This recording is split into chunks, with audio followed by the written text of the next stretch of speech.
pulling you in from the ether. Thank you for following the white rabbit. Hello, I am 11, and I am very, very excited for this Fluid Hearts virtual retreat that Lovey and I have put together. And I'm going to introduce, or he's going to introduce himself here in just a minute. But if you don't know me, I am a wild card in the deck. And I have lived my life very fluidly for a long time, and we're going to get into what Fluid Hearts means. And I've gone through quite a deep initiation over the last couple of years, and I've found myself in a lot more of an integrated way of living. And that took kind of just trial and error, honestly, living in ways that I didn't feel were fully authentic, truthfully. And I think fluidity to me means many different things. It doesn't even need to just mean your sexual orientation necessarily, but for me it does, in fact.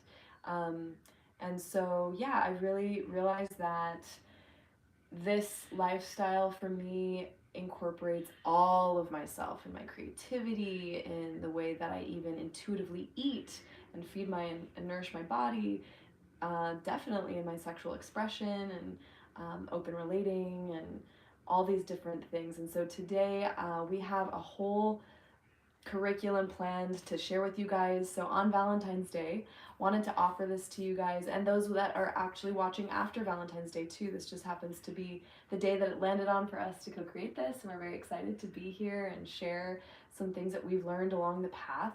So get cozy, make yourself some tea or coffee, and snuggle up. We've got some really beautiful things that we've kind of created to share with you, like I said. So grab a journal as well. There's going to be journal prompts. This is going to be really beautiful if you are just solo in your journey currently, or if you are walking with a partner / partners. We are going to talk about polyamory as well. So there's just going to be a lot of different, we're going to create a very incredible flow. It's not going to be always directed this way. We're going to, excuse me, something in my throat. We're going to actually be, Oy! I got something in my throat. But you're going to get to just see us also communicate together. As we do, yeah. As we do. And so it's going to be casual, and so we invite you to, just sit back, relax, and again, just please use this. Know that our hearts are really just desiring, the intention why we're creating this is because we've found so much beauty and peace and fun, all of the good things, and just coming together and realizing that this is both how we really desire to live our lives. So this is a new beloved of mine. This is Lovey, and for you, Dad, please introduce yourself. So as 11 said, I am Lovey. To give a little background on at least part of my life, I, from the time I was very young, knew that I was interested in both boys and girls. Probably around the age of 7 or 8, I understood it. By 12, I had the language to describe it. But growing up in any sort of traditional, and especially Western society, I felt very uncomfortable ever being able to speak about it, and so I never did. Until I was around 22 and I was able to come out for the first time to a person who I was extremely close to. Background in my career, I spent 10 years as a professional baseball player. So being queer in a traditionally hyper-masculine environment, I felt I needed to put a mask on to fit in, to be more masculine. And ultimately that started to eat away at me. And it was only later in my career where I found kind of my truth eating away at me and saying, hey, you're not living authentically. This is making your life more difficult. Be yourself, come out. Your teammates will trust you, they'll believe in you. And sure enough, when I did come out to teammates, I was met with nothing but support and respect. And that may not be the case for everybody, and I was just lucky to be surrounded by pretty incredible people. For Fluid Hearts and what I believe that means is it is exactly not only your sexuality, not only your gender, it is a way of flowing through life to encounter the least amount of resistance. And what that means is living in congruency with what your flow is. And that's different for each and every person, and it changes from day to day. And I think the essence of Fluid Hearts is to wake up every day and understand that you'll be in a different configuration. That there is no rigid idea of masculinity, there is no rigid idea of femininity, and that falling into those patterns can be ultimately very restrictive. And so finding the way to release that, to get rid of those rigid structures and move into something that is amorphous and constantly changing, I think you'll find a lot more excitement in your life because you have novelty every day. Well said. Thank you. He's so eloquent. It's so nice having him around. We also have another +1 in the house that I would like to just address, okay? I got a sty in my left eye. Yep. So we have a +1. This is Willy Wonka. But yeah, I just wanted to break the fourth wall on that, you know. This is fluidity also is, you know, being funny and just allowing yourself to not be so serious. No, I mean, I really realized that spiritually, mind, body, spirit, I manifested almost something in my left side of my body, especially in my perspective, to slow down. So fluidity to me also means while I've stepped into an awareness that my ancestors are living and breathing through me, and I believe I had, you know, coming from an indigenous background, the tribes are Zacatecas and Aguascalientes, and there's 2 spirits in tribes. And once I came into that awareness, then my awareness of what the Western world is making very common is non-binary, and that feels aligned for me as well. And with that, I've found in my lifetime that I've stepped into a more masculine way of showing up, right, with more action and force, and using a lot more of my energy to be in the more doer instead of being. And so I'm actually, as I've kind of been balancing my energy and trying to be more fluid between the yin and the yang, the left side of your body is your yin. That's why I have this tattoo here of a yin yang. So the left side of your body, often that black little fish, is the yin. That's the feminine, that's the womb. The black represents the womb or the night sky. And then the yin is white, and it's more of an active energy, right? Yang, excuse me, thank you. The yang side is the white, and that's more of the active energy, the masculine, the alpha.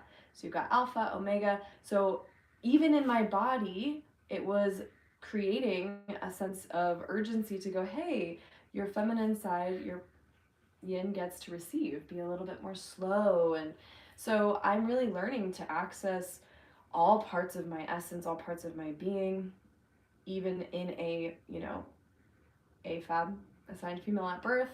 I'm really learning to access all sides because I actually used to be very comfortable. I think society has kind of built it to where a lot of us are more comfortable in the more do energy. And so it's taking me actually a little bit more work to slow down, to be in receivership, to simply be. And so, yeah, so that's something that, you know, fluidity and having a fluid heart to me really represents someone who's in constant flux, who embraces the constant flux, who is malleable. I love the word malleable, almost like clay too. It's just able to move and kind of move and groove in different ways. Yeah, I think, especially when using a word like malleable, it's important to know that not only are you the clay, but you are the sculptor as well. You make yourself how you see fit. And so a huge part of understanding your fluidity is understanding kind of what your flow is, what your desires are, what your wants are, because that's what eventually gets you to be able to mold yourself into your own vision. We are the manifestors of our own universe. And once we understand that concept at its core, we can look at ourselves as a piece of clay and as a sculptor, sit on the wheel and make whatever we want. Yeah, so fun. Yeah, realizing all those things as metaphors is such a beautiful thing.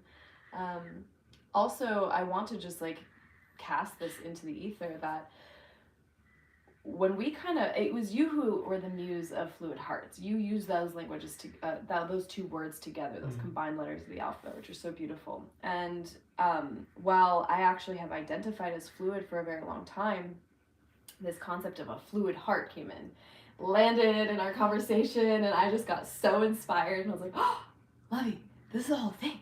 We're making an entire brand. So guys, get very excited because we already have manifested. We have sweatshirts and bucket hats and this really cool journals that you can spell cast magic into mugs. them. The magic We have mug 11 ounce. Can't make this stuff up. 11-ounce magic mugs, and so we're not releasing that quite yet. Still kind of in development, but they're all there.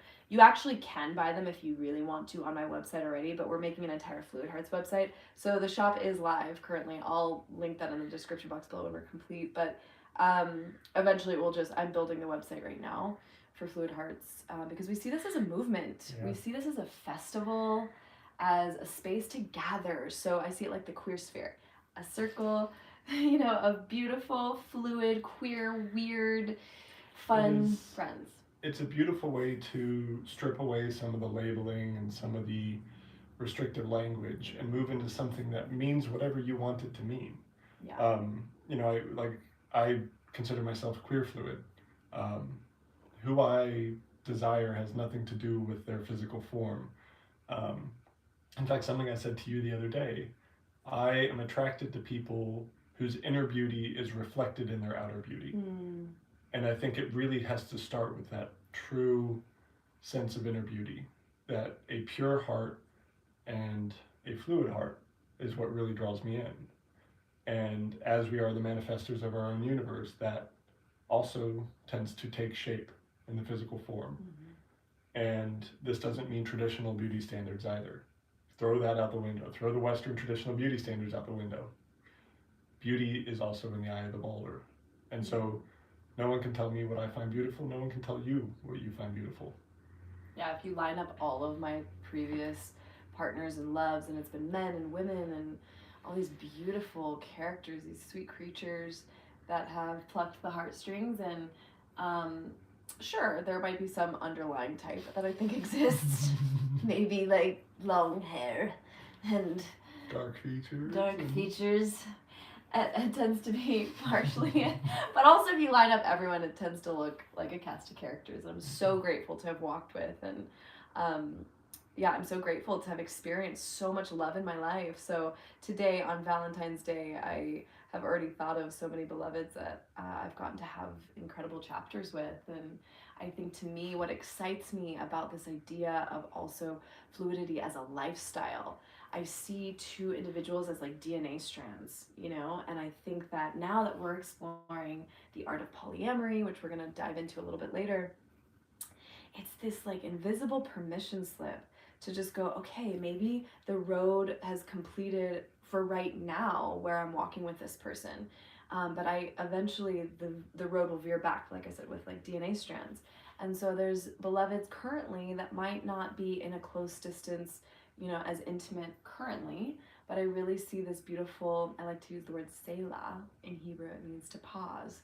So it's like a polarity pause sometimes in belovedships. And I find that I'm such a poetic soul, and so I love so deeply, and I look forward to reconnecting with certain people in the right timing, maybe through a lot of different alchemical mutation and coming back together stronger, and realizing that I first married myself at 18 years old. I got this tattoo, and I married myself.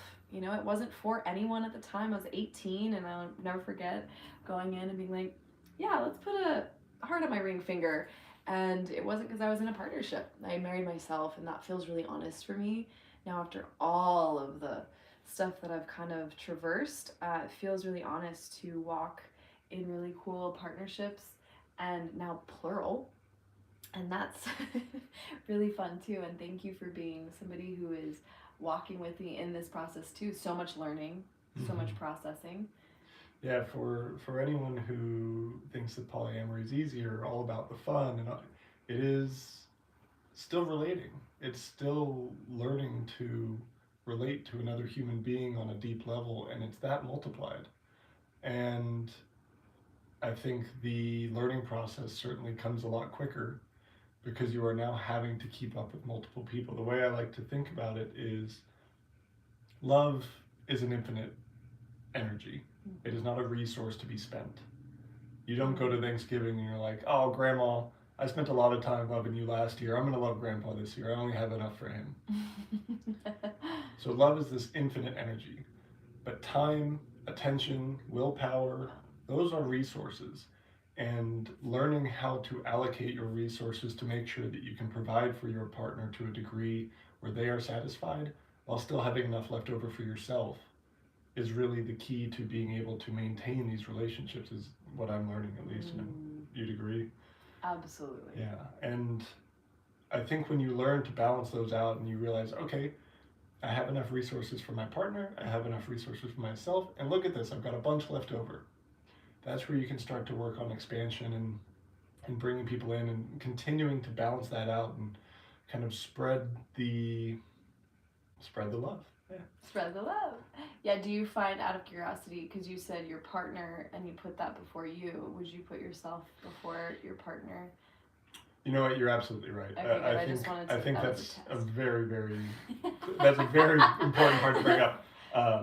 No, you are number one always. If you don't have enough, yourself, if you don't have enough kind of willpower resources for yourself, then that needs to be addressed first, or else everyone is going to suffer in the relationship, because now someone is having to spend extra resources to hold you up. And this is something we talked about a lot in terms of, if you're constantly trying to spin multiple plates and you don't have the life force or the energy to do so, they come crashing down, and that can be far more painful than taking a step back and saying, I need to focus on me for just a bit to bring myself back into comfort and to safety before I can move back out into the world. Yeah, exactly. I think that I wouldn't ever have been able to even access this amount of excess real estate in the landscape of my heart had I not been doing the deep work, the deep dive. I like to, I think it was someone in the past that said, the inner space race, and I love that. That idea of this inner work being, this traversing the inner world, and that kind of manifests on the outward. So I feel like my heart has so much extra landscape because I love myself so deeply. And I have done the deep work in this guy, in the mirror, and just really sat with myself and really walked myself home in the times that I really needed it. And this actually feels the most honest. Yeah, and I'm lucky enough to have someone like 11 where the mirror work and the self-love is something that has not come easily to me. I spent many years being not only my harshest critic, but just absolutely brutal to myself, both in the physical manifestation of alcoholism and depression, and also in the internal manifestation of just negative self-talk, self-doubting belief, or self-limiting beliefs. And having someone who has spent so much time doing the work, loving themselves, it has opened up doors for me that I didn't even know existed.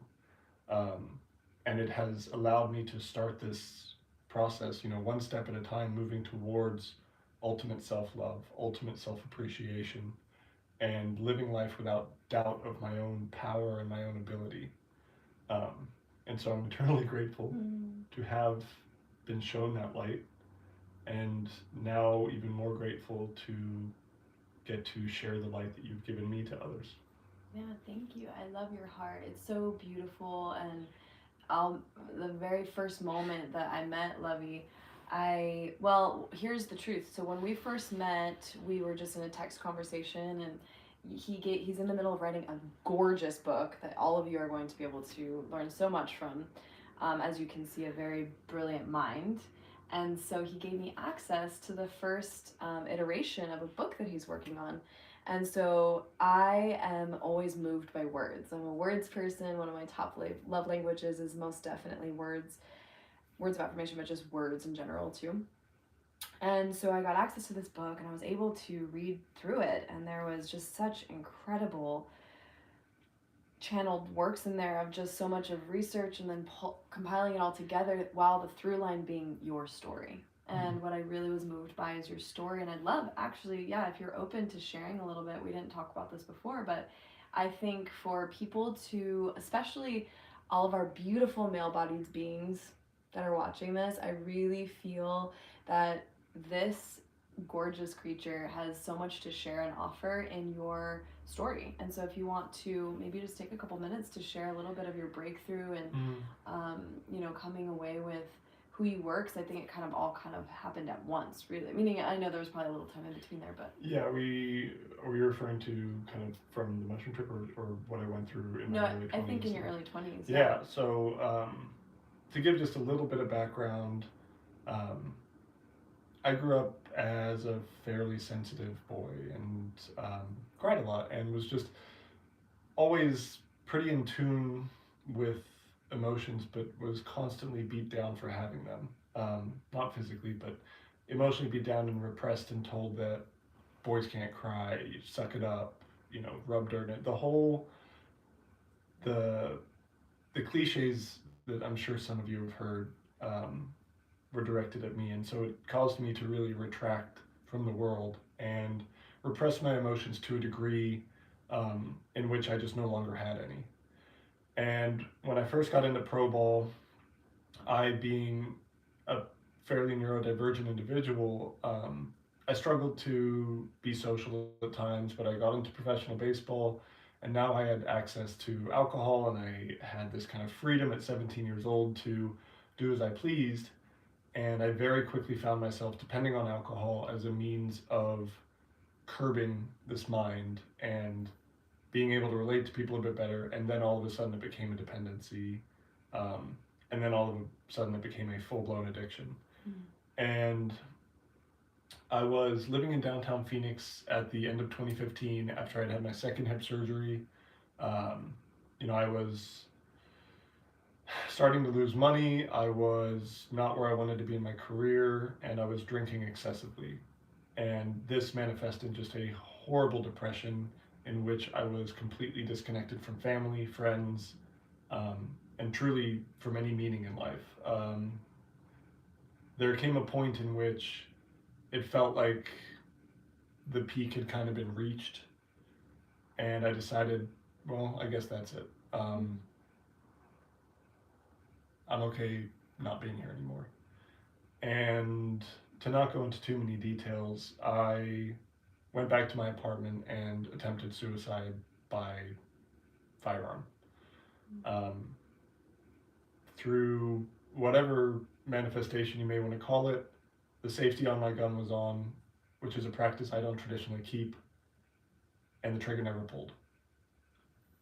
At that moment, the void opened up, and you see what death is, and it's in that moment I was terrified of it,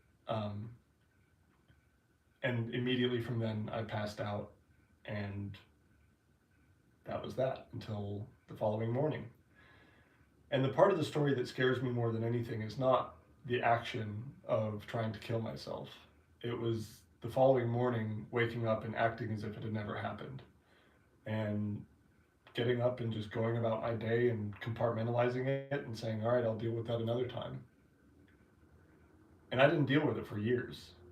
It took years of teasing it apart to finally get to the core of what was happening. And even then, it was not, I wasn't better. I was still drinking up until about 24, 25. I never attempted again, but I was still on this war path to get to the end.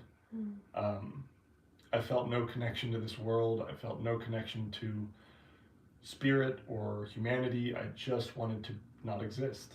And then I met someone who showed me what kindness was and what love was, that in a degree that I hadn't had before. And that started my healing process. And then I started to see a therapist, and then I started to really try and figure out what was going on. And when I try to figure out what's going on, I research everything possible.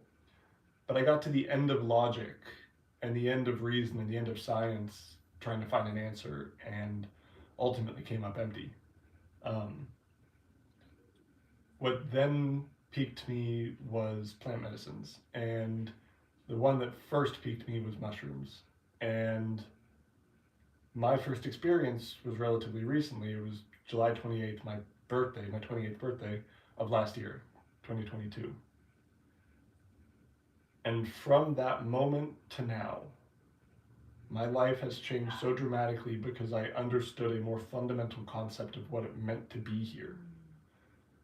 That all of a sudden things started to manifest themselves in a way that I couldn't imagine before. And I remember going through that and thinking to myself, I want to bring in a person who is well versed in this, who understands it, who understands the nature of spirit, the nature of polyamory. I wanted someone who could really meet me where I was at and help to bring me forward. And sure enough, in October of that year, 11 comes in. In walks 11. And it felt like this mutual manifestation of, this is what we were looking for. Mm-hmm. This is the kind of, at its very core, friendship, like ancient friendship that we were both looking for. And not to downplay the sexual polarity at all, but yeah. It was this freedom that I felt to see someone who is self-actualized, who lived their life as they chose every single day. They weren't being dictated by societal standard or cultural standard on this is how you should dress, this is how you should act. It was, I'm going to dress this way and I'm going to act this way because this is who I am. And that was such a permission slip for me that from the time I've met Elle till now has probably been even faster of a transformation than it was from my birthday to when I met Elle. And I can only say it so much how eternally grateful I am for you to be in my life. Thank you. And for us to be able to work together on these things so that others may experience that same joy and that same freedom and that same permission. Yeah, exactly. It's so fun. It's so fun. And guys, I always say this, you know this mantra, life can be just this good. You know, and thank you for sharing. Mm-hmm. Thank you for sharing, honestly. Like, your story is really impactful for such a time as this. And I have you share often because I find that, you know, to everyone watching, and I find that it's through great adversity that we're able to have such incredible breakthrough. And so, you know, I'm not going to get into too much of my story, but it also has been a deep alchemical process, man. It's not been an easy ride, and I woke up finding myself in a horror story and decided to just work my way out of it. And I have, and it's taken many years of devotion and dedication to my practice, to myself, to, you know, really diving into my own, you know, what I call shadow work. And I do one-on-one work as well with clients to mentor. So if this is something that you guys are interested in, again, you guys can find me at just iam11.com. And I love to do one-on-one work. And so if some of this stuff is piquing you guys, we're going to get into a little bit more of the meat of what we believe Fluid Hearts is.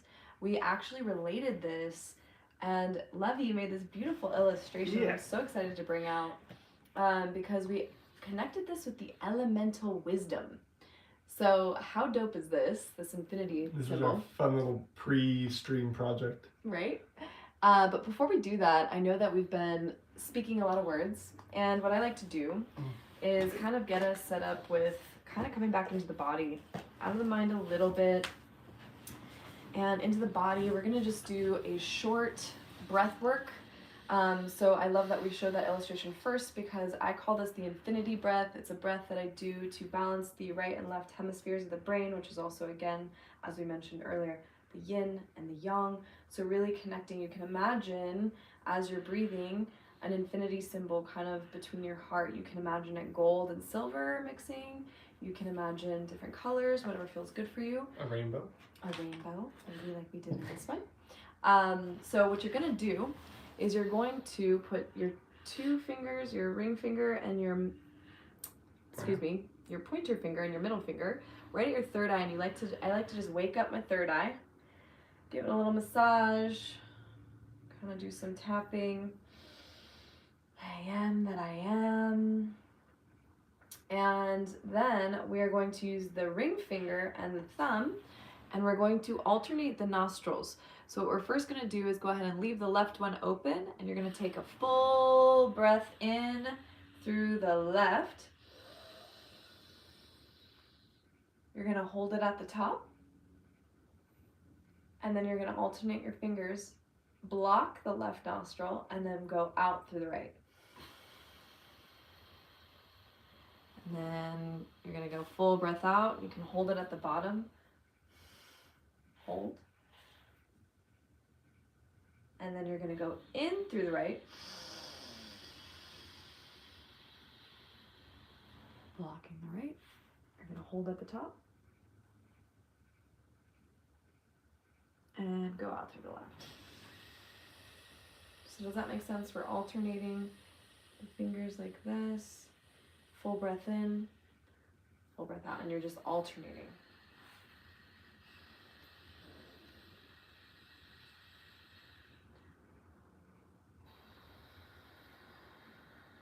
This just really helps to detoxify the system.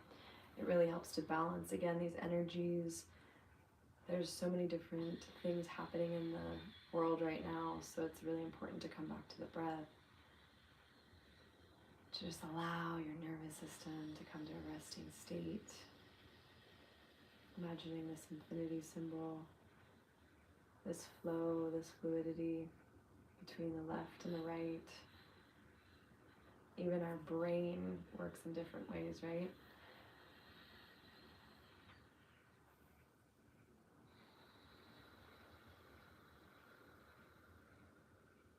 We're going to do a couple more rounds of that.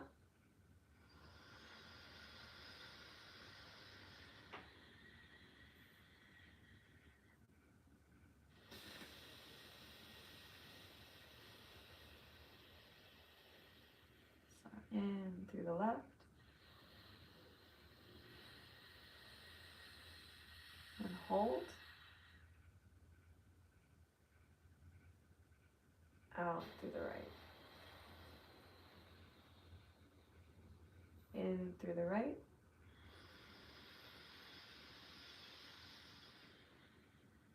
And out through the left.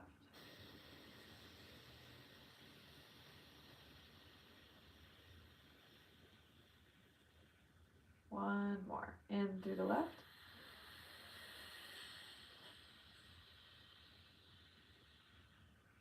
Hold. Out through the right.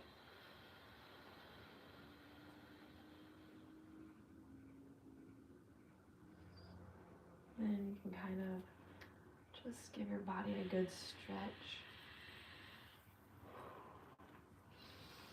Come back to a normal resting breath, hands over your heart.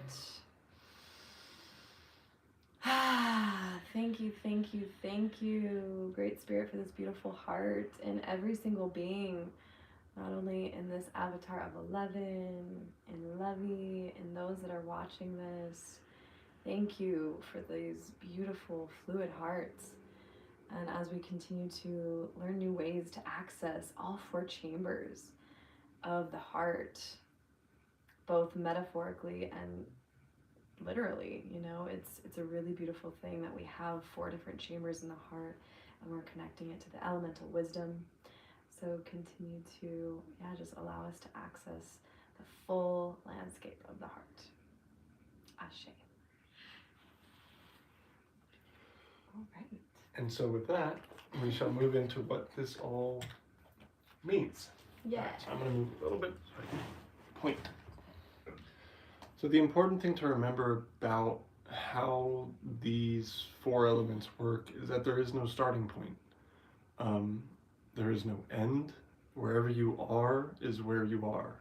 And you can be anywhere else just by moving through them. For the sake of simplicity, we are going to start on the left side here with water. And are we going to connect it to the atriums and the ventricles? Yes, so Okay. This would be, if I can pull up my thing again, I don't want to get it wrong. And they're not on here. It's in here. So, starting with left atrium. So left atrium is the part of the heart in which oxygenated blood comes in and then is pushed into the left ventricle. The reason we're starting with water is that is the fluid, that is the essence of this whole idea, is flow.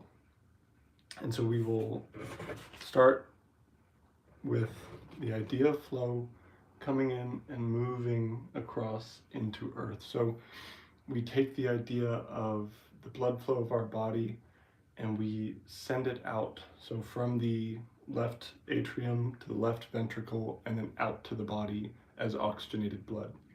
That is what fuels every process in us. And so the flow and the body are deeply connected as it takes that blood flow, that oxygen, to fuel everything that we do. Moving then from the body across, as it comes back as deoxygenated blood, we would be moving into the right atrium, air. Air is the mind. So as this oxygenated blood even comes to our brain, we are fueling thoughts, we are fueling desires, we are fueling all of these things that exist in the metaphysical realm. And ultimately, while it is great to spend time in the mind, and Elle and I are both big mind people, and we spend a lot of time there, it is then taking that air, taking the idea of mind and putting it into action. And that is where the air fuels the fire. So if we look at the way that all of these elements are interconnected, air will fuel the fire, and fire is your action. Those are your passions. Those are the things that drive you to do something every single day. It is the reason you get out of bed. And while you may spend time thinking about what you're doing, it is the actual fire that will create. Moving then across, what douses the fire is water, is coming back into flow. Sometimes we get so deep into action that we quite literally burn ourselves out. Right. And being able to douse that, being able to bring that down a little bit, is getting back into flow. So the way these all work together, if you're too far in the mind, put it into action. Go do something physical. Do something productive. Find a way, and it doesn't mean do work. It means find something that you can do with your body, whether it's a workout, whether it's drawing, whether it's working on a piece of clothing, whether it's writing a poem, whether it's gardening. It doesn't matter what the action is. Find something that is passionate for you and do it. And don't think about, well, I'm a little bit, just go do it. You will always feel better. There's almost never a time in which you do something that you're passionate about and you come away feeling worse. True. If you do feel like you are now spreading yourself too thin, get back into flow, get back into, all right, let me take a look and see, am I overextending myself? That's big for me. Yeah, and flow to me is just about coming into what is my path, what is my flow, what is my river pointing towards. Am I in the languid state of a calm river, or am I going through the white waters, or am I at the edge of a waterfall? I use river metaphors a lot because I just find it to be a really beautiful thing for flow. And once we've found our flow, it's getting back into the body. And the body is equally as important as the mind, seeing as how it drives a lot of our actions, but also, especially when we talk about sexuality, and that's something that is really, really important to me, important to 11, getting out of the mind and getting into the body and reacquainting yourself with your senses is the way to find joy in sexuality. I think there are times, and I'm sure all of us experience it, in which we feel like we want to have sex or we want to move into something, and maybe we're a little tired, or maybe we're a little this or a little that. Take the time with your partner to acquaint your bodies. Move out of the mind, move out of, oh, what do I look like? What are they thinking? Work together to find flow, and then find your way back in the body. And once you are in the body, engage the senses. Find a way in which you can really focus in on the feeling of the skin of your partner, the scent of whatever they may be wearing, their hair, their sweat, the taste of their sweat. You can also add in different, I love to have incense going or candles. Obviously the senses are a huge part of this. And I also want to just address those that are in a solo journey right now. So self-pleasure, even if you're, you know, same thing, if you're feeling like you want to access sexuality and you're just in a self-pleasure ritual, the senses are going to be massively crucial as well, not just kind of forcing your body to just get to that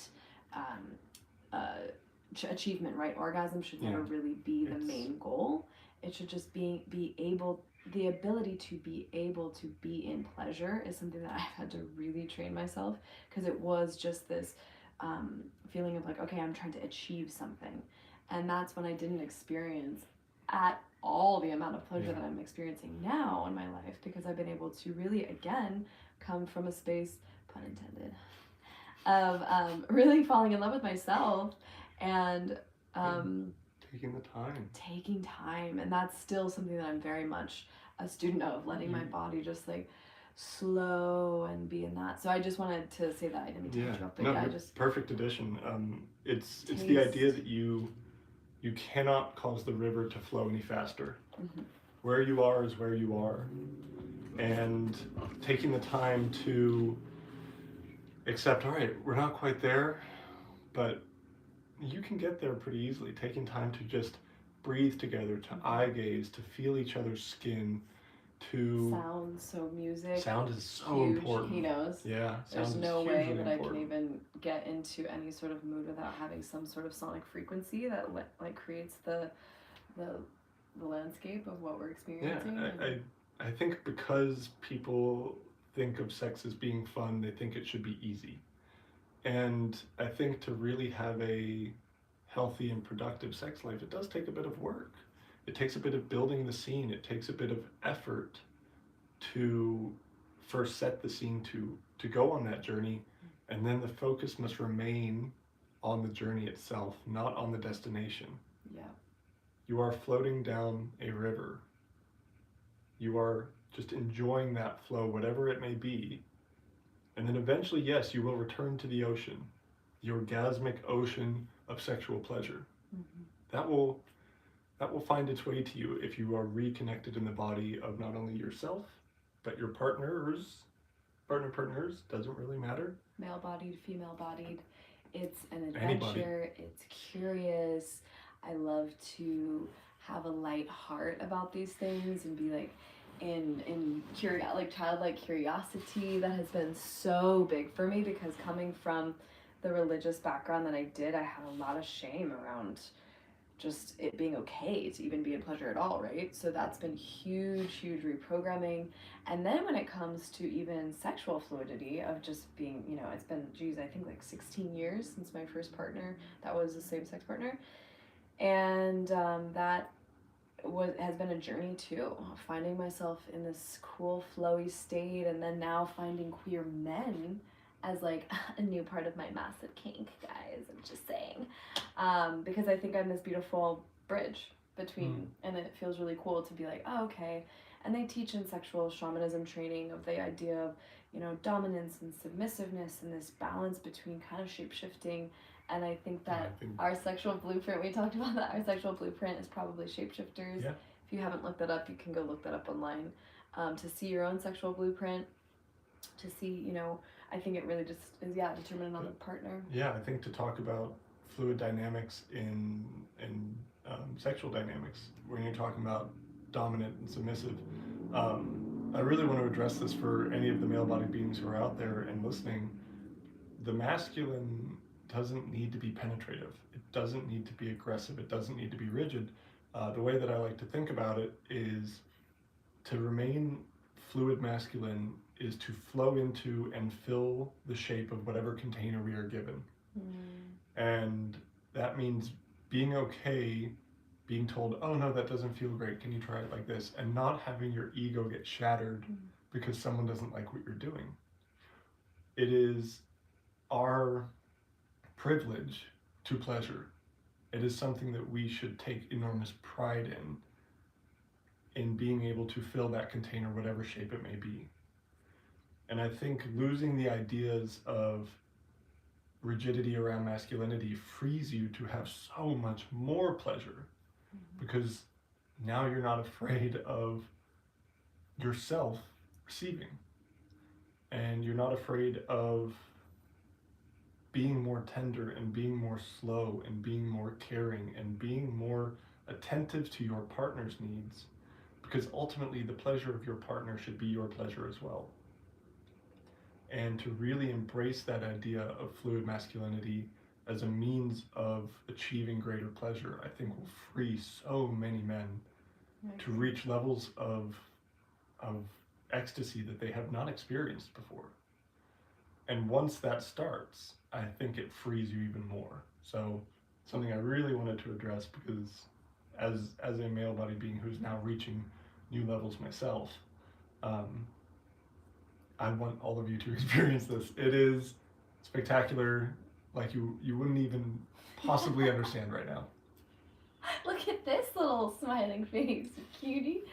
I love it. Thank you for sharing. Yeah, I think it would be really great to, first, can you open up your notes on your phone for me? I have a little structured flow that helps me, speaking of flow.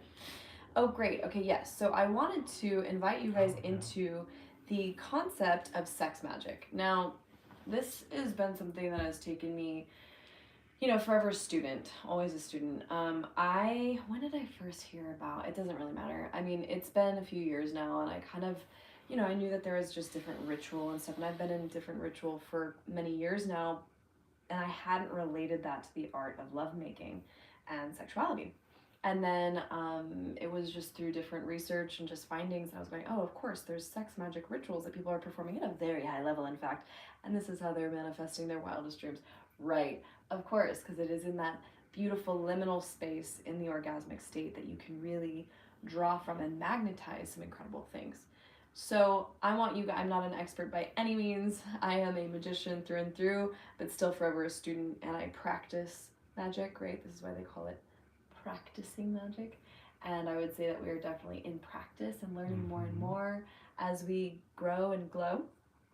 One thing that I would love as a tangible takeaway for you guys is to connect back to the elements. So much like we created on this idea of the elements, you can create a little altar, and you can actually use this as an image to kind of create in your own journey. And you can even put crystals on top of here, so you could kind of recreate something very similar to this, and you can represent the elements by making a little altar to kind of hold the grid for you as you're having a sexual experience.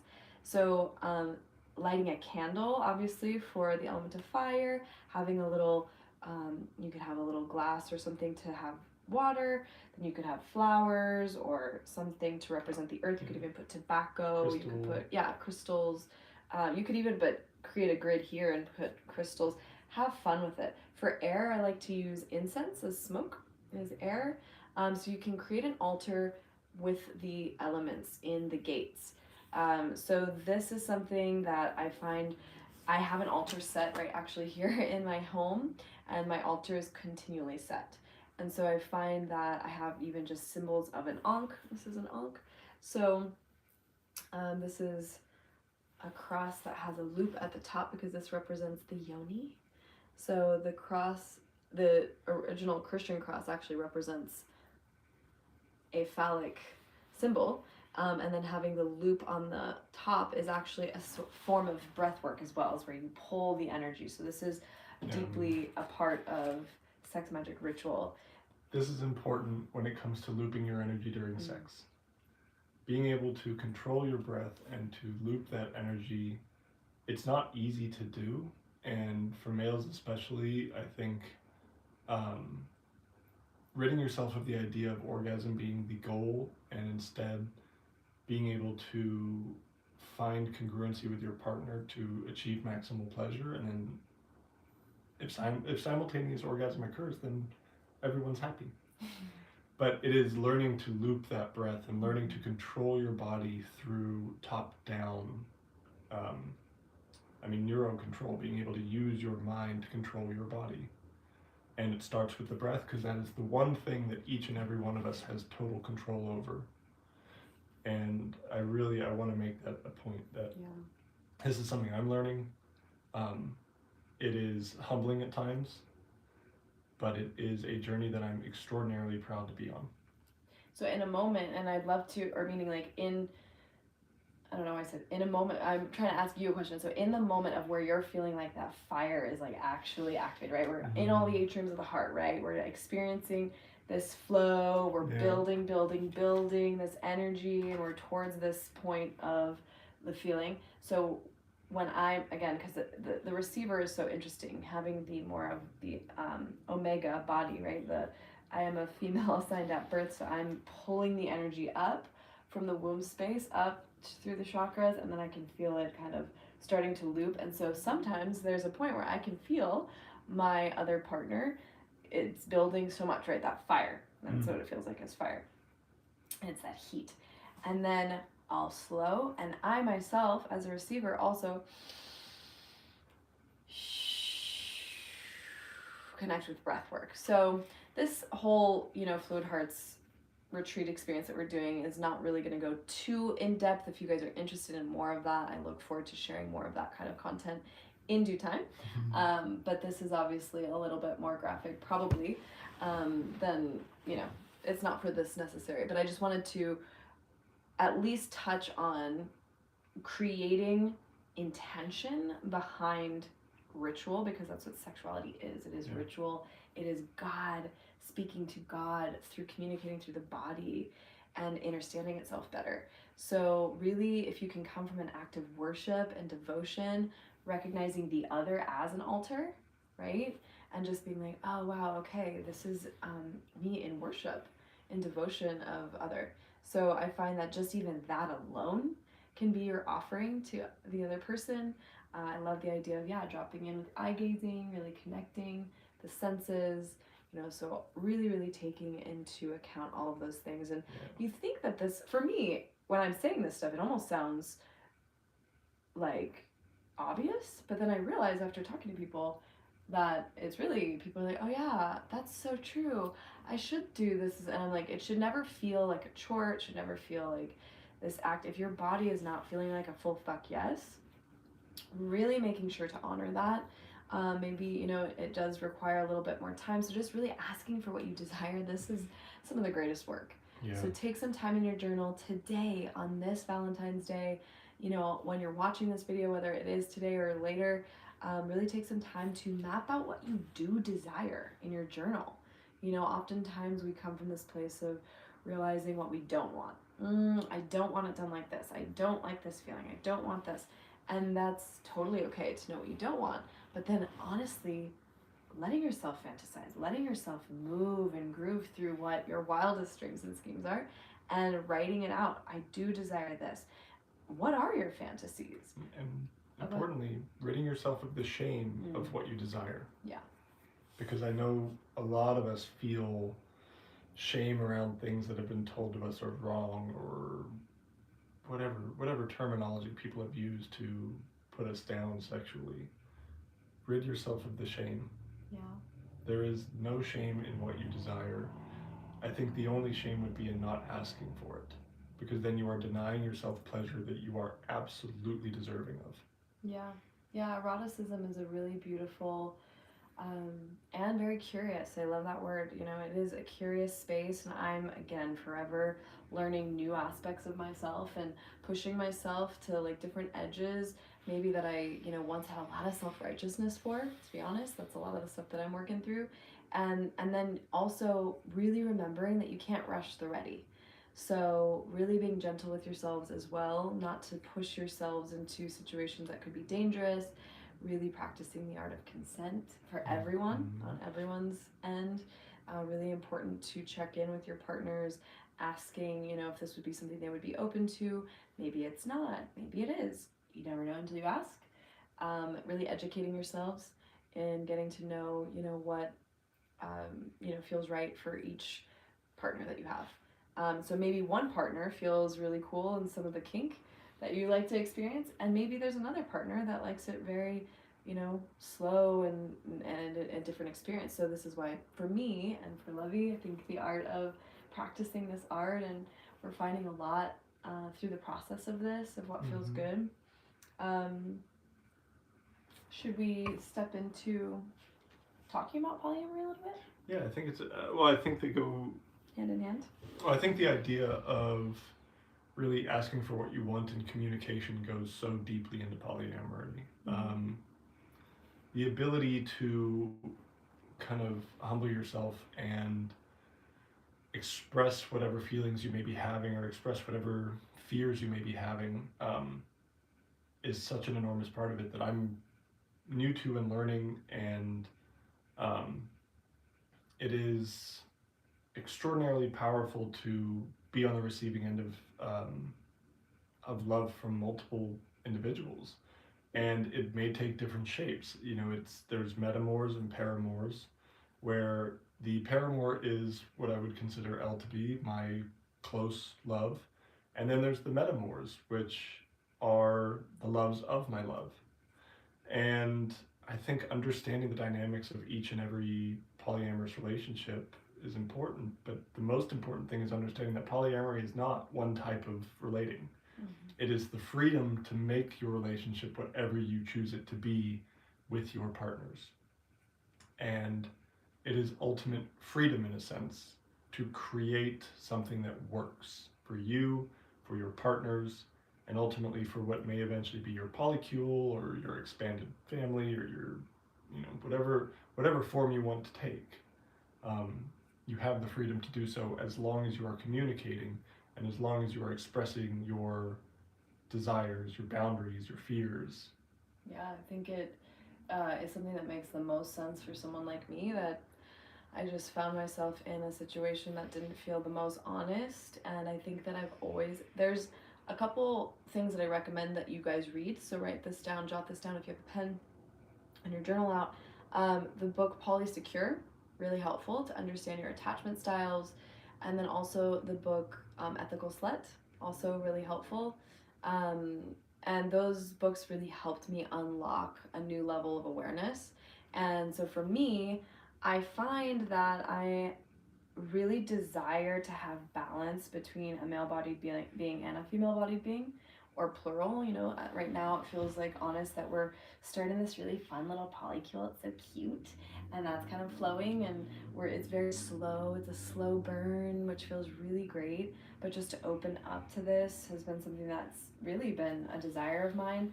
I've dated women, I've dated men, I was married to a man and divorced a man, and I found that it was just this kind of, it felt like ping pong, I was toggling back and forth between where I would just date men for a series of years, and then I would just date women, and then I was like, no serpents allowed, and then didn't have sex with men for a while, and then had this whole, and I'm still working through just really deep levels of surrender, and feeling like I can receive and that it's safe to receive, and this is very common for so many of you out there as well. So I've been having to be really gentle with my body and find templates that are going to be so gentle with me and allow me to express, and honestly, usually through sexuality I'm pretty open. In fact, that's not usually where the process is.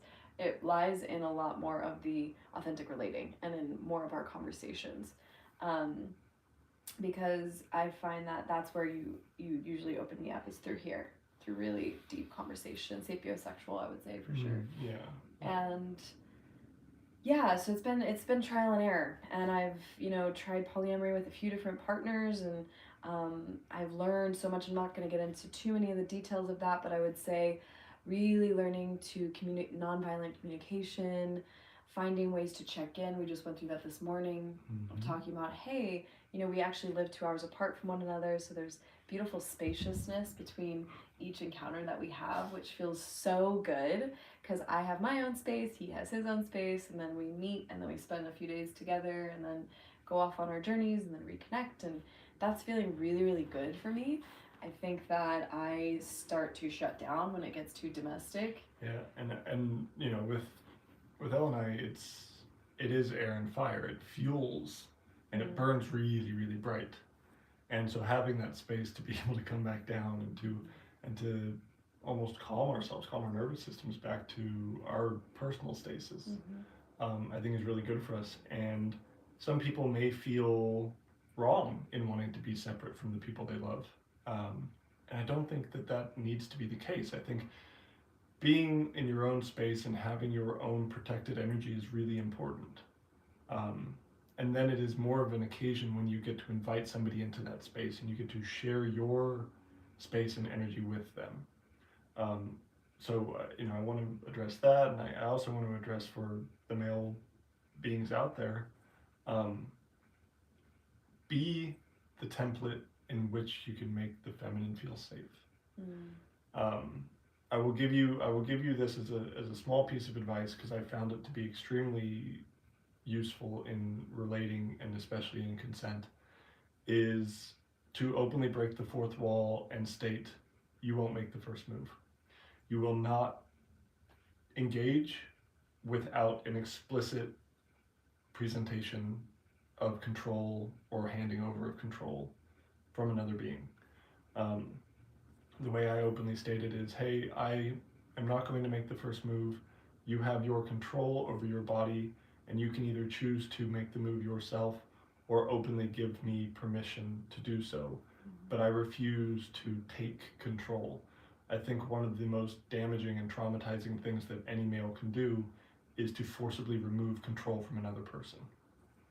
And if you are out there and realizing that this may be something that you've done in the past, sit with that, accept that you have done this, feel what that pain may be like to have your control ripped away, and it becomes far more difficult to do it in the future because you realize it is the only thing that we have as people is our control over ourselves. So that is something I find extremely important. It is something that I no longer want to see happening, is our priestesses getting their control ripped away, and the trauma that it causes, not just to the ones involved, but to the ones that are adjacent to them. This is, to me, the most important thing for the males to take away from this.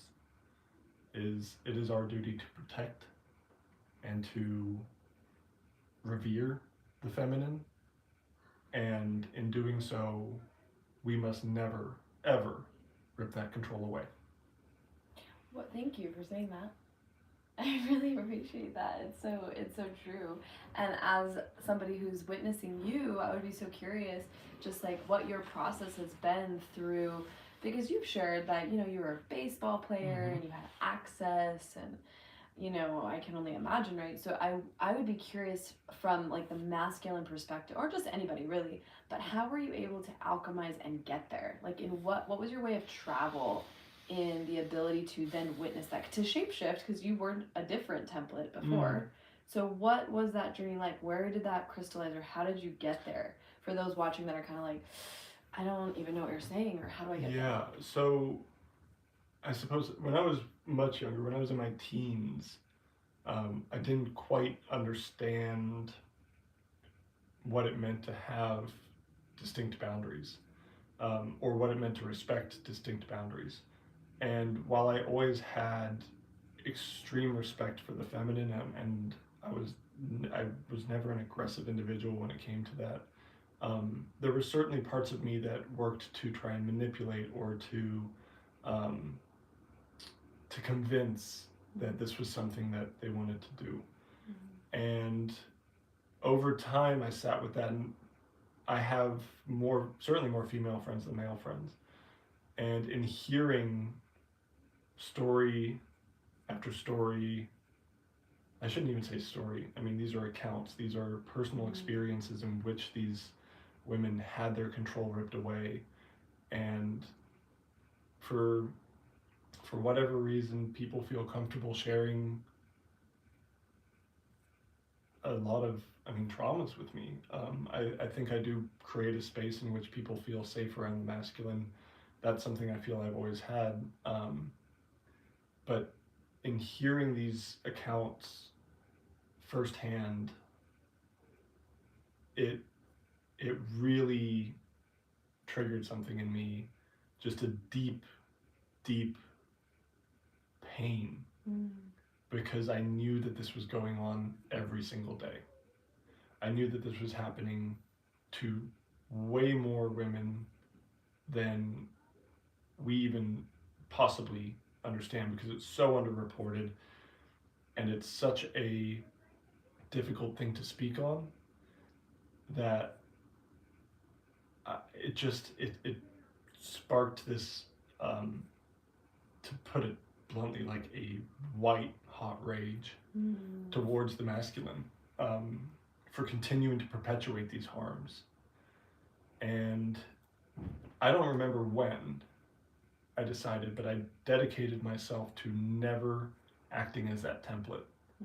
And for openly and remember, I was in baseball for 10 years, and I would hear stories from my teammates in which I would have to call them out and be like, that is fucking unacceptable behavior. Because what you were doing is ultimately not only harming the individual that you were with, but you are now harming the reputation of all of us because of your actions. And it became just a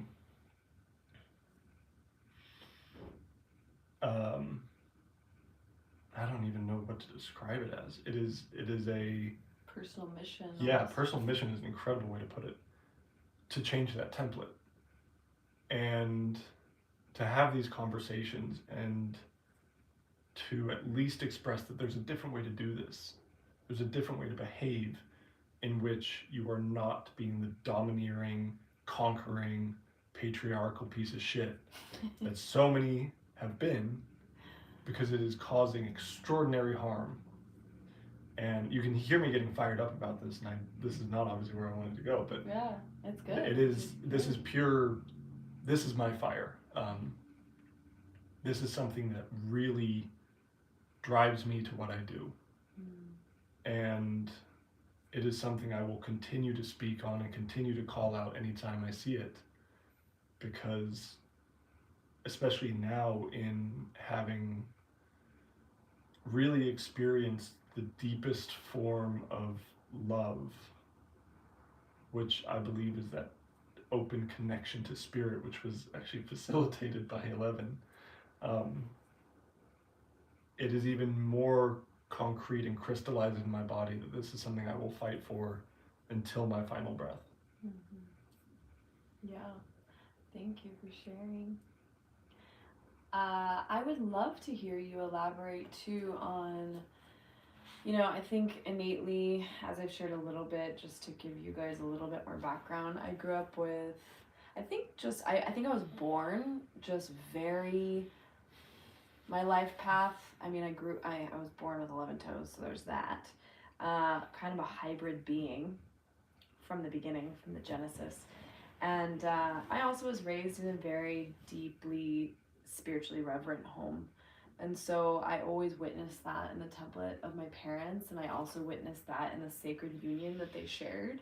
And so it's just been it's, as Lovey's getting to know, it's the most intimate part of my journey, because it is not for anyone else. It is just my personal, having major deja vu, which is cool, because deja vu in this kind of fun thing is fun. So just wanted to throw that out there. Cool. But yeah, I've always just had exactly that. Like, I'm always in this kind of liminal, crazy space, just finding myself very macro and kind of looking down at me and being able to like astral project. And I've just had these gifts ever since I was very little. No, I have not seen Stranger Things, but yes, I do aerokinesis. I'm just like one of these little oddballs. And so it's really fun to come together with a mind like this, because I'm learning so much about how a lot of the world relates to, what is the word that you said, that you understood what spirit or spirituality was? Oh yeah. So epistemological. What is that word? Break that down for us. Yeah, sorry. The epistemological knowledge of spirit to me was understanding the mechanics, the logical idea of spirit, essentially the book smarts of spirit. I grew up extraordinarily rational, materialistic, logical. I tried to find the mechanism behind everything.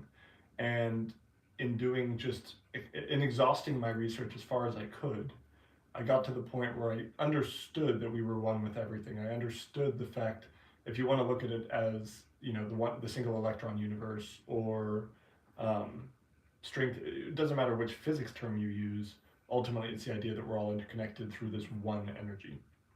I understood that on the epistemological level. I see, okay. Yes. Okay. What is the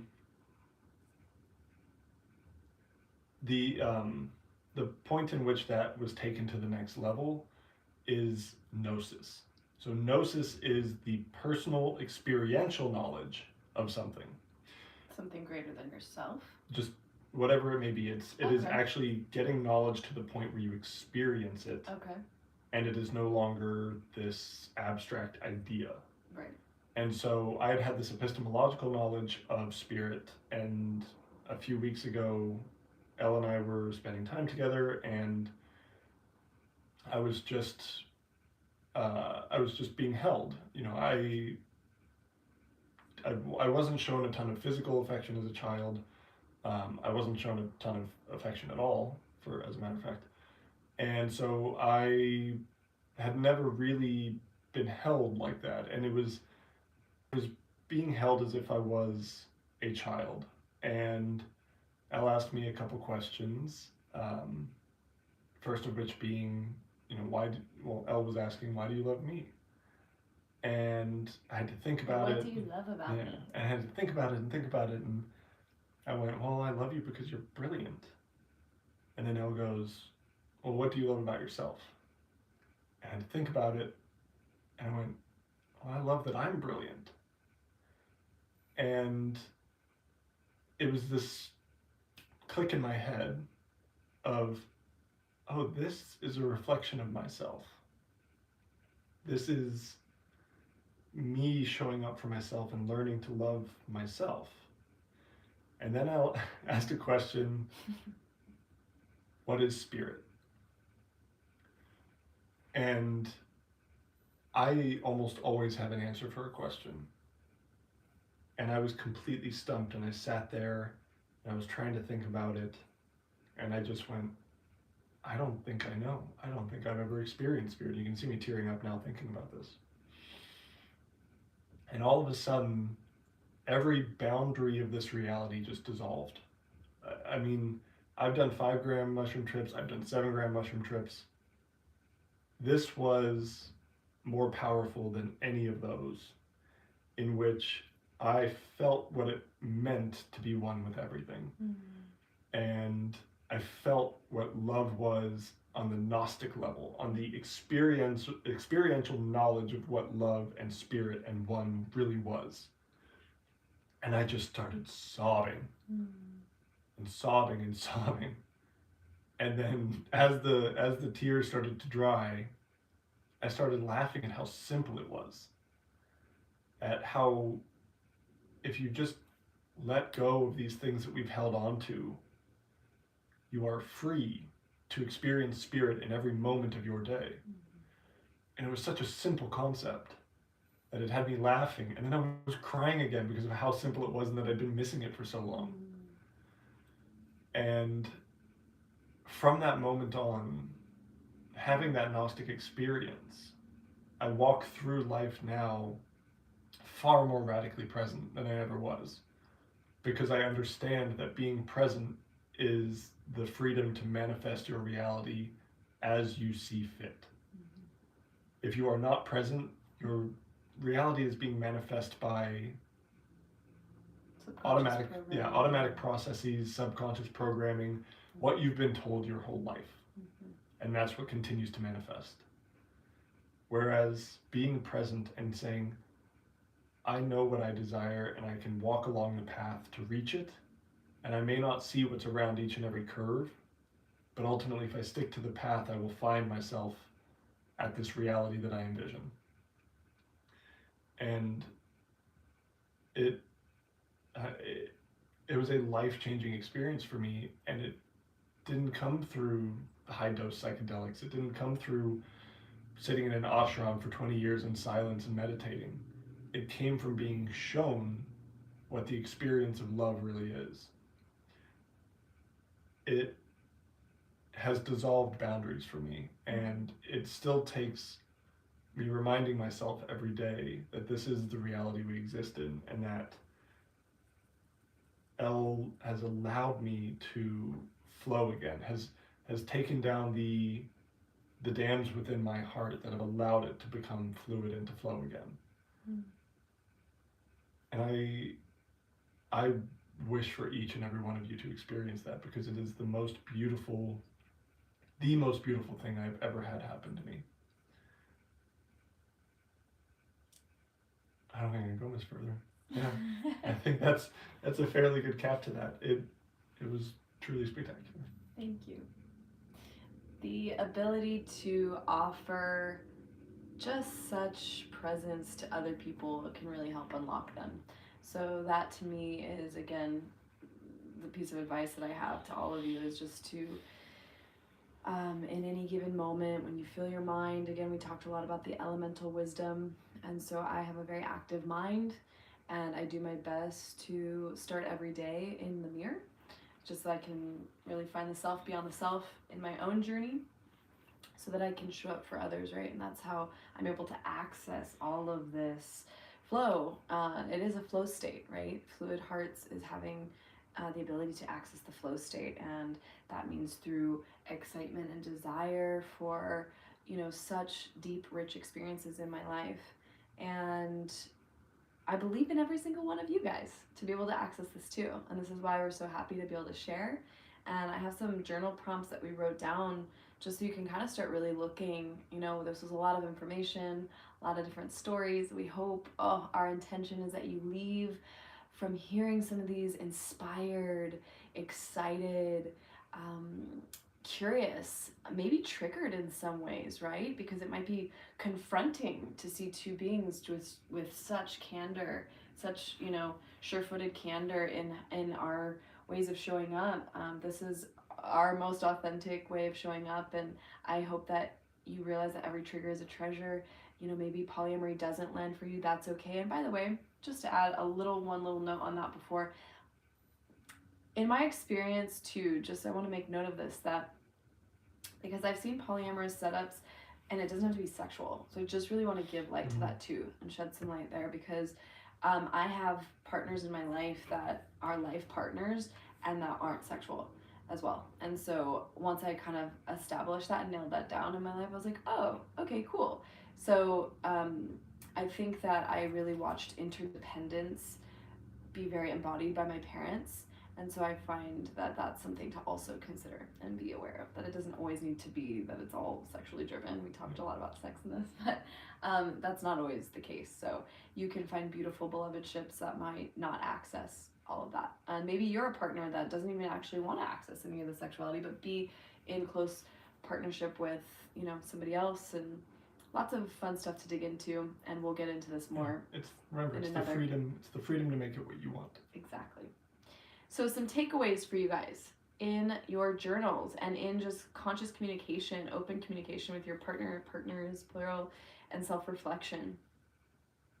The first one is, what elements, as we talked about the elemental wisdom, what elements, whether water, earth, fire, air, what elements feel stronger in my life currently? Again, remembering that water and earth are more feminine, air and fire are masculine. Maybe take a look at your astrology chart also to take a look at that. It might be just inherent in you. So what elements feel stronger in my life currently? And where and how can I flow into accessing the others more deeply? Really, really taking account of where you could probably use a little bit more. For me, I know, for instance, let me just give you an example. I am very, even in my top chart of my astrology chart, I am air, double air, fire. So baths, the element of water, really good for me. Laying in a hot bath is pretty much one of my favorite pastimes. So I access the element of water by creating a self-care ritual and taking baths. That's an example. Maybe you're somebody that needs to access more earth. For you, triple fire. Oh yeah. So for me, grounding, and also, baths as well is incredibly important. But for me, being able to ground myself, and there are certain plant medicines that help me, but most importantly, it's understanding that I can't allow that fire to just burn wild. Yeah, go on a hike, really get micro with nature, take a, really micro look at some nature. This is a really great actionable way to connect with nature. Go on a walk, even if you're in a city. Take a look at the leaves and start to look at every little vein in the leaves. Get really micro. That really, really helps to ground. And take your shoes off in the grass. Ground your body with your feet touching the earth. Stuff like that. So asking yourself, what elements feel stronger in my life currently? And where and how can I flow into accessing the others more deeply? Really knowing that about yourself is, and then share that with your partner, right? Or partners. Or again, this could be self-reflective. The next one. In what ways can I alleviate restrictions of my flow? In what ways can I alleviate restrictions? So, do you want to share an example? Yeah. That was your question. Yeah, so to alleviate restrictions in your flow is to really take account of the things in your life that are not congruent with your truth. This may be a job that just brings you absolute misery. This may be a relationship that you know you're not supposed to be in, but you're holding on to because it's comfortable. This might be a relationship with a family member that is blocked because you are unable to accept who they are because you don't feel they accept who you are. There are many different instances in which we put up restrictions around what is our truth. And I think the number one thing you can do is really sit in meditation or in conversation with somebody who is a trusted reflector for you, and to work through what may be restricting your flow. And sometimes, as something I'm working through right now, is self-limiting beliefs. The exterior of my life is fairly stable, but internally I'm still fighting this idea that I'm not good enough, that I'm not worthy, that that I don't have the know-how, that I don't have the connections, whatever it may be. I'm developing self-limiting beliefs that are restricting my flow. And so for me, it is something I want to work on with mirror work and reminding myself that I am absolutely worthy. I am deserving of all love and abundance, that I am the manifester of my own universe and the creator of my future. And moving away from the ideas that I can't to the ideas that I will. Yeah, powerful. Yeah, thank you for sharing that. And then also being able to ask for support, so whether this be from a friend or a partner, saying, answering the question in your journal, how can I feel supported in this? This is a question that I actually really love, and thank you for using that in your language the other day. I got this sty on my eye, and I sent him a message, and I was like, I'm having a little bit of a rough morning. I woke up with this sty on my eye. And I got the text back because of leading by example the last several months. And I got the text back, how can you feel the most supported right now? And that was such a beautiful thing to receive. So asking yourself that, how can I feel supported in the alleviation of some of these restrictions, these energy blockages? So what will help me receive better? Any sort of, maybe it's words of affirmation. I ask for that. I ask for what I desire. I'm like, I also, as we all do, right? How many of you guys relate to this, right?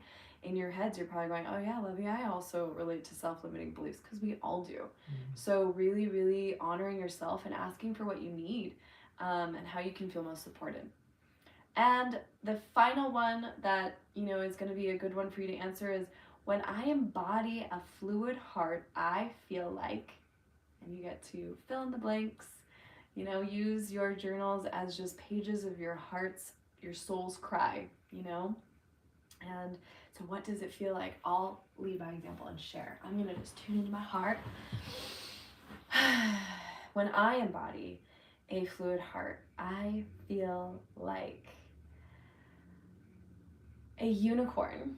I feel free. I feel unapologetic. I feel bold and courageous. I feel like a river. I do. I feel like a river. I feel, and that's what the original meaning of my birth name actually means, which is fun.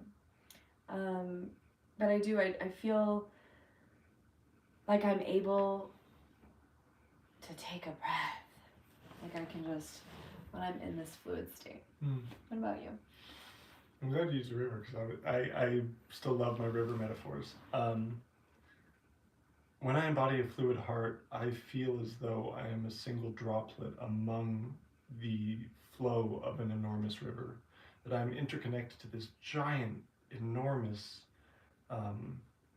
winding serpent of water. And yet I'm not rushing to the end. If I come across a rock, I just flow around it. It doesn't impede me. I don't get stuck on it. Water doesn't stay in one spot. And I love the Epictetus quote, "You never step in the same river twice." So I feel as though I am just flowing down with the deep understanding that I will eventually reach the ocean. Yes. That I'm no longer speeding towards the end, because that release into the greater consciousness or the ocean of consciousness will come at some point. And for the time being, I just get to enjoy the flow, whether it be slow and languid, or the white waters of a rapid, or if I hear the impending crash of a waterfall, that I don't fear it, that I know it is just part of the journey back to the ocean. You're such a poet and you didn't even know it. Give me a kiss. Oh my gosh, this was so amazing to share with you guys. Truly, I really, my prayer over every single one of you guys, if you know me well, then you would know that I'm a very careful person. Not careful, but like I just really enjoy care. Yeah, careful. I am full of care. I am, and I really, I wanted to come together with Lovey to really share, because I have been hearing his process and I was like, oh, this is so beautiful for people. So thank you so much for being here. Thank you so much for watching. Thank you for digging into your own landscape of your heart and accessing new levels and different, curiosities. And I hope that this piqued something in you. And watch this with a partner, pause it, take notes, reflect back and forth to one another. And we look forward to co-creating a lot more of this. We are going to offer plenty more. Yeah. Especially through our process, and as we continue to learn, I think it is our duty and our privilege to share. And so I'm extraordinarily excited. Yeah, same. So you guys can find us on social media. You can find me over at IAM11XX at the end, and then you are at Lovegrove 38. Lovegrove 38.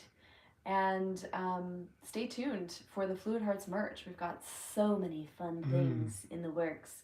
Thank you guys. We love you. Don't be strangers. Send us messages. Connect with us online. We're really both great about responding back and send voice notes, all the things. And stay attuned for future stuff that we have in the works. Love you.